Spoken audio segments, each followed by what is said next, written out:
Chez les impérialistes, ils ont une vision du monde que je m'en vais vous expliquer. Le monde se résume en un triangle pour eux. Vous verrez le triangle dans la plupart de leurs insignes. Peut-être que vous ne comprenez pas, mais le monde se résume en un triangle. Pour eux, au sommet du triangle, se trouve l'empire du bien. Et l'empire du bien, c'est eux. C'est la prospérité, c'est tout ce qui est positif. C'est eux qui ont droit à tout ce qui est bonheur sur ce monde. C'est eux qui ont droit à toutes les richesses. C'est à eux d'imposer leur manière de voir le monde. C'est à eux d'imposer leur vision, leur mode de vie.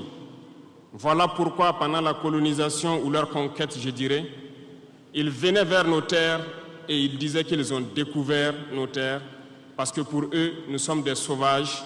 Nous n'avons rien de comme eux, en fait. Donc, ils nous appelaient des indigènes. Et c'est eux, le peuple. Ils s'arrogent tous les droits. Et pour eux, le monde doit marcher comme ce qu'ils veulent. À la base du triangle, il y a deux empires. D'un côté, l'empire du mal, selon eux, et l'empire des esclaves de l'autre côté. Voilà comment ils voient le monde. Ils combattent l'empire du mal. Pour eux, l'empire du mal doit disparaître. Pour eux, l'empire du mal incarne le diable. Ils communiquent et ils le font comprendre à leur peuple ainsi. Je prendrai le cas de la Russie, où tous les stratagèmes ont été mis en œuvre pour l'effondrer avec le président Gorbatchev. Lisez, vous comprendrez pourquoi ils ont amené le président Gorbatchev à créer le projet Paulus qui a enfoncé la Russie. Une fois que la Russie s'est effondrée, ceux qui se prétendent être de l'empire du bien ont commencé à jubiler, jusqu'à ce que vienne cette équipe avec Vladimir Poutine pour essayer de remonter la Russie en surface. L'empire du mal, selon eux, a beaucoup souffert. Regardez l'Iran aujourd'hui, toutes les sanctions possibles. Sur le volet économique, qui parmi nous n'a pas traité les produits chinois des produits Shintok, comme on aimait l'appeler, de mauvais produits? Mais aujourd'hui, j'ai pu vous dire qu'on a tout tort, parce que la Chine est à un niveau de technologie assez avancé, et c'est en Chine que la plupart de ces pays viennent s'approvisionner, mettent leur marque dessus et nous revendent comme étant leur propriété.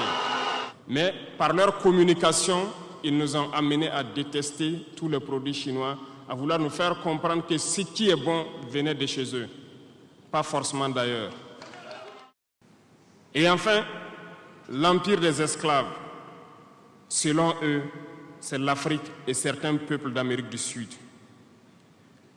Dans leur tête, comme je le disais dernièrement, l'Afrique les appartient, nos terres les appartiennent, les richesses de l'Afrique sont pour eux. Et ils ne peuvent pas concevoir que des Africains puissent s'émanciper, sortir la tête de l'eau et vouloir donc les tenir tête. Et pour cela, ils se sont mis un cliché en tête. L'Africain est facile à manipuler, il n'est qu'émotion. Ils trouveront toujours un Africain pour lutter contre son frère. Et ça a toujours été comme ça. Ils vous ont amené à détester votre propre couleur de peau. Dans nos cultures, et dans beaucoup de cultures au Burkina Faso ici, le deuil était symbolisé par la couleur bleue. Lorsqu'une femme perd son mari, elle portait donc des tenues de couleur bleue pour faire son deuil pendant un temps donné. Ce sont eux qui sont venus vous dire que le noir symbolise le deuil, le diable, la médiocrité, tout ce qui est mauvais. Et malheureusement, nous avons tellement avalé ça que lorsque nous sommes en deuil, nous nous mettons également en noir. Il faut que nous nous réveillons. Il faut que nous nous réveillons parce que voilà le cliché qu'ils ont en tête. Eux, ils sont l'empire du bien, d'autres sont l'empire du mal et nous, nous sommes l'empire des esclaves. Voilà comment les impérialistes voient le monde. Il faut que vous compreniez cela.